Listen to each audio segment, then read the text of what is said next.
For those of you who have not yet officially met me, my name is Rabbi Yael Aranoff, and my full name is Rabbi Yael Tzipora Dubin Aranoff. I share my full name as some of you may have known my grandparents, the Dubins, who were members here at Valley Beth Shalom until my grandfather's passing in 2010. My grandfather, Rabbi Paul or Pinky Dubin, and my grandmother, Esther Dubin, may their memories be for a blessing, are huge influences on my life. My Saba Pinky, as I called him, is a source of inspiration to me as a rabbi. He had a favorite saying that he would tell his daughters and granddaughters often. This saying comes from Pirkei Avot, the sayings of our ancestors, chapter 2, verse 5. B'makom she'ein anashim, hishtadel lihiyot ish. In a place where there are no mensches, try to be a mensch. In this context, we are understanding the word mensch in the colloquial way, a good person of integrity and honor with admirable characteristics. While I heard this my whole life from him, when I went off to undergrad at UC Berkeley, he gave me his copy of Pirkei Avot, and he wrote me a letter on the inside cover of the book. While I always kept this book with me, I decided to reread this letter from him the week of my rabbinic ordination this past May. At the end of the letter, he wrote the following to me. When I left home to go to the seminary, my father quoted to me the sentence, B'makom she'ein anashim, hishtadel lihiyot ish. In a place where there are no mensches, try to be a mensch. I want to add another in chapter 1, verse 7. Harchek mishachen ra. Keep a distance from a bad neighbor. I leave you with these two thoughts. These two thoughts are arguably two sides of the same coin. On the one side, distancing yourself from those who are ra, bad, evil, or wicked, and on the other side of the same coin, stepping up to be an actively good person when that is not the obvious thing to do based on the people surrounding you. As I shared in my introduction to today's Torah reading, something my Saba Pinky loved about our tradition, and that I love too, is that we are not a religion of saints. In the stories we tell about our ancestors, it is apparent that they were human beings and made mistakes. And we too, being human beings, make mistakes. That being said, our tradition does ask us to strive to do better, to be better, as is especially asked of us during this high holy day season. This wisdom that I was left with by my Saba Pinky when I was going off to college, that I argue are two sides of the same coin, guides us along a divine path of how to do better and how to be better.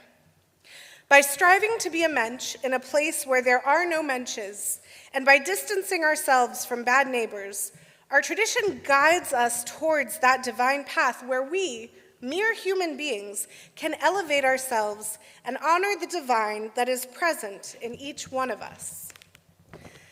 At this time of year, when we are dedicated to introspection and self-reflection, each one of us must ask ourselves the question, am I a mensch?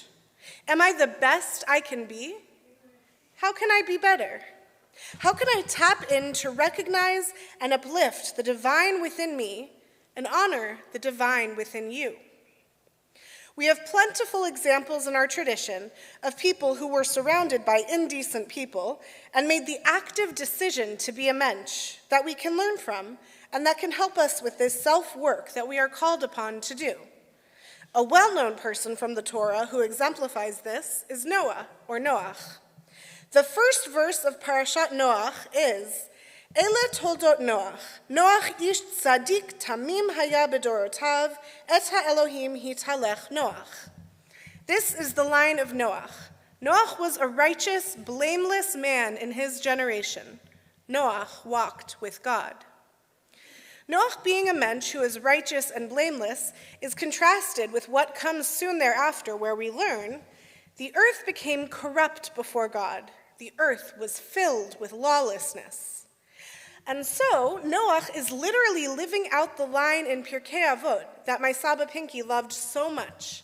Noach was living in a place where there were no mensches, and he tried and succeeded to be a mensch. course, the commentators have a fun time trying to unpack what it means that Noach was righteous and blameless in his generation.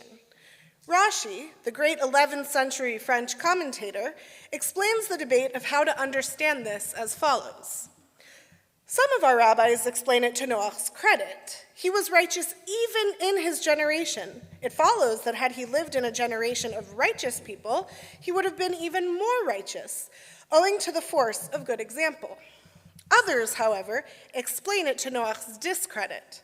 In comparison with his own generation, he was accounted righteous, but had he lived in the generation of Avraham, he would have been accounted as of no importance.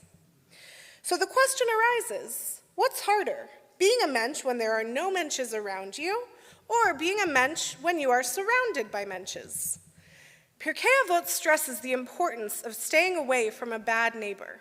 It also reminds us to be an upstanding individual even when those around us are not.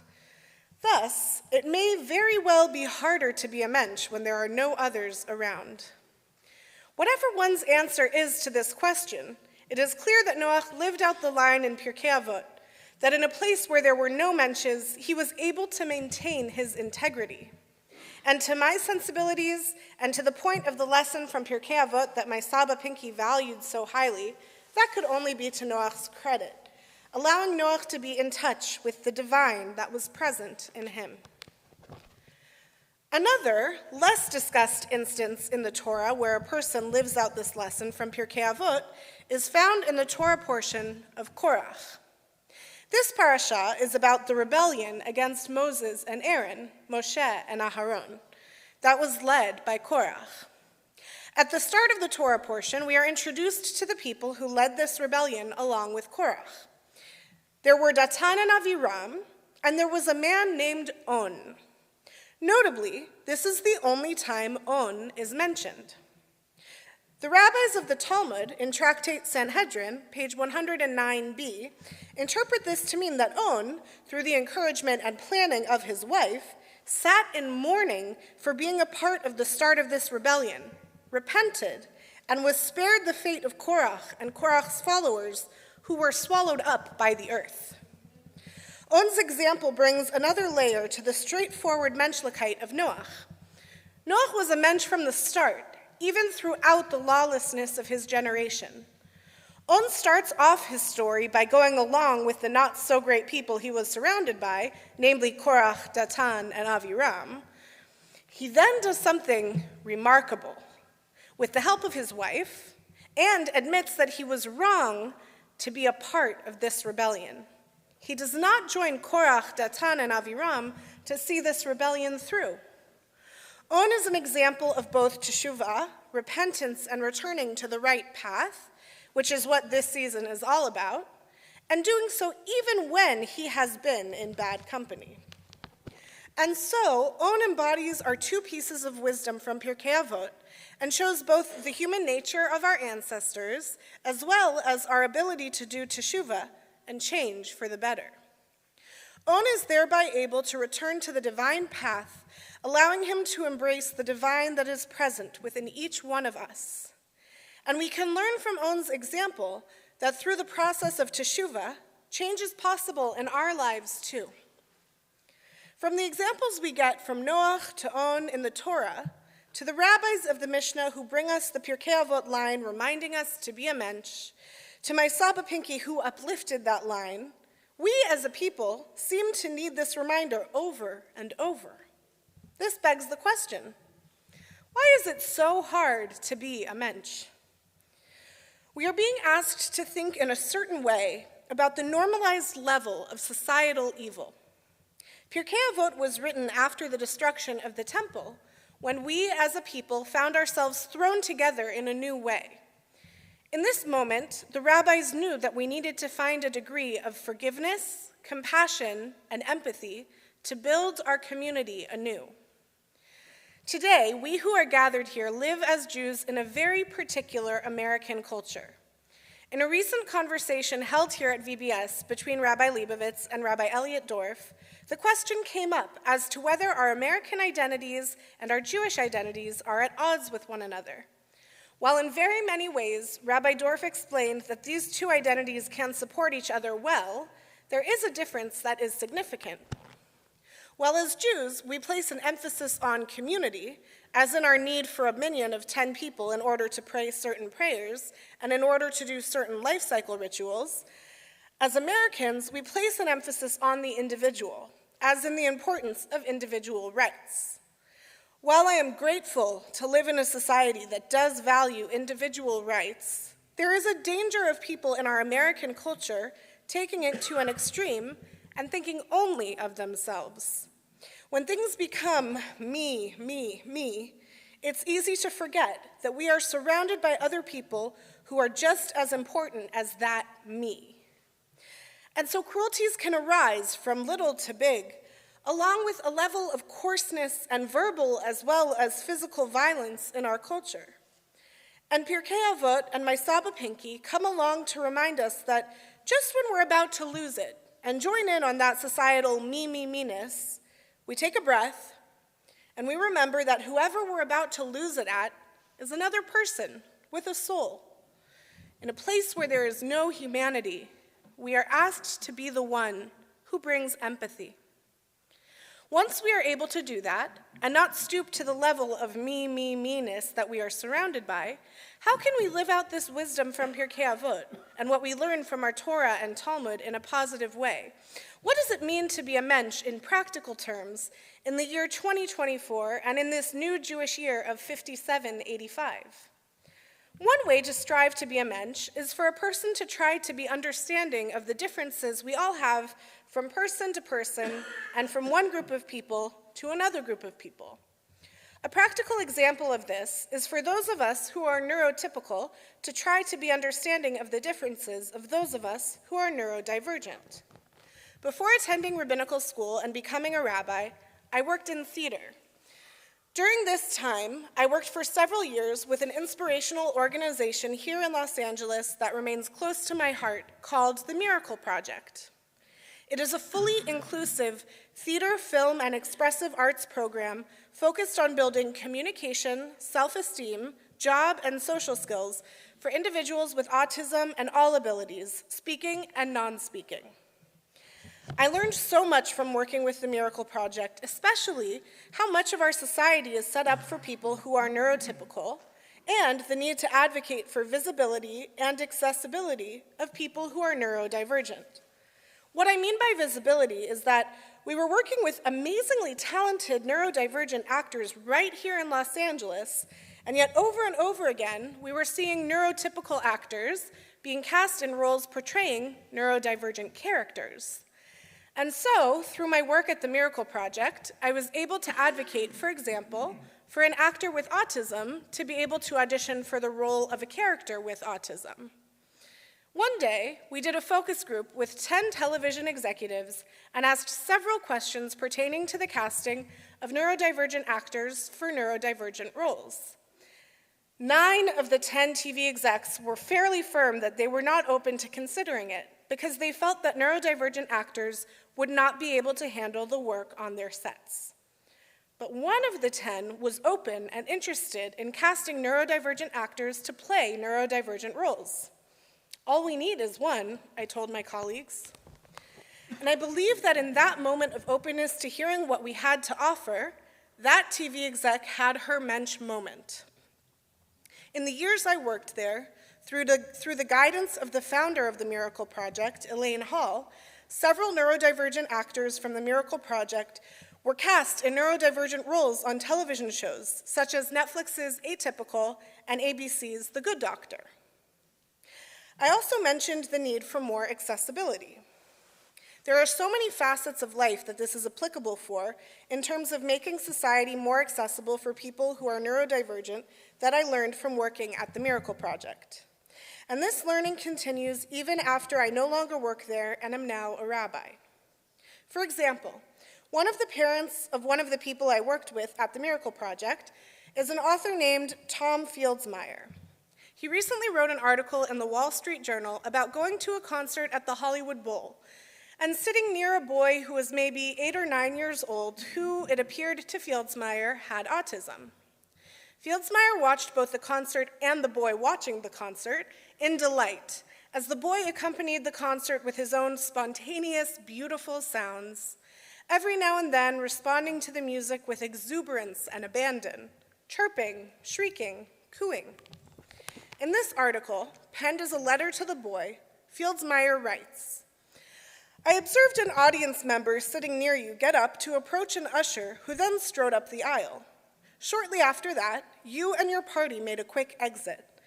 I wasn't certain why, but at intermission, I overheard the person who had approached the usher comment that they don't get out much for entertainment, and they just wanted to enjoy the music. Perhaps they assumed your sounds were intentional and that someone should have done more to silence you. Of course, many neurodivergent people find it difficult or even impossible to control their body's physical reactions to certain stimuli."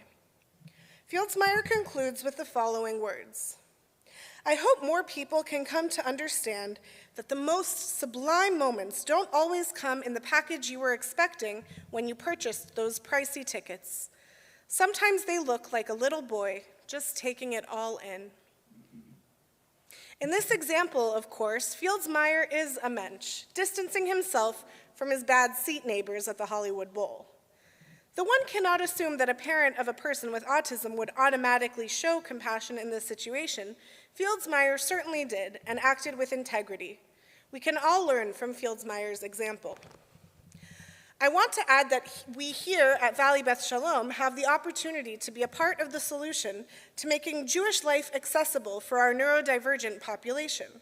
We have a wonderful program here called Our Space LA, which Susan North Gilboa directed for over 40 years, and which is now under the direction of Gabriella Meltz. You can ask me after today's services how to get involved with Our Space LA here at VBS, which is a way for all of us to work on one aspect of being a Mensch. We of course hope that here, in our VBS community, we are surrounded by other people of integrity. And while I have found that to be true in my time here, it is great practice to be surrounded by Mensches so that when you go outside of the walls of VBS, if you find yourself in a space where the people surrounding you are not people of integrity, or if you find yourself needing to distance yourself from a bad neighbor, you are developing the tools to do so. Another example of how we can develop our Mensch tools here at VBS is through getting involved with the many opportunities of the chesed work we have here. The word chesed means loving kindness, and by doing acts of loving kindness through chesed here at VBS, we get to work on our own menschlichkeit. We engage in chesed work here throughout the year, and the more people that join us in our chesed work, the more acts of loving kindness we will be able to do. Here are a few examples of times throughout the year that you can join us. With Hanukkah Angels, we connect with Chai Lifeline and provide gifts for families with children with terminal and chronic illnesses. We will be having a mitzvah week that will be from January 21st through January 26th, with plenty of opportunities to join in on chesed work that week. And for Passover, we purchase, pack, and deliver groceries to Holocaust survivors in partnership with Jewish Family Service and Cafe Europa. Right now, during the High Holy Day season, I would also like to highlight Project Pushcart 2024. We ask for donations to be brought to VBS during Rosh Hashanah, Kol Nidre, and Yom Kippur, or any time in between. This year, we are collecting food for the VBS Food Bank, new underwear and socks for women, children, and teenagers to give to Project Hope, and new or gently used coats, sweaters, jackets, beanies, scarves, and gloves to give to One Warm Coat. This information, as well as further information, can be found on the VBS website under the Volunteer tab, and then click on the Project Pushcart option. Or you can ask me for more information after services if you would like to bring a donation and work on the Mensch muscle of giving to those who are in need. By getting involved in these synagogue-organized chesed activities, we distance ourselves from the societal evils that surround us, and each of us has the opportunity to step up and be the Mensches that we are all meant to be. The Pirkei Avot book my Saba gave me when I went off to college was published at the end of 1945, in the Jewish year of 5705, and it comes with a foreword by Moses Schoenfeld. He writes, "It is at a turning point in history that this volume makes its appearance. All over the world, the oppressed in bondage so long are at last shattering their bonds. The armies of fascism are being defeated. Yet the war against their insidious ideas must continue if we are to banish evil and intolerance from the face of the earth. And in this war, the reaffirmation of the ethical and moral values of Pirkei Avot can be a powerful weapon against the enemy."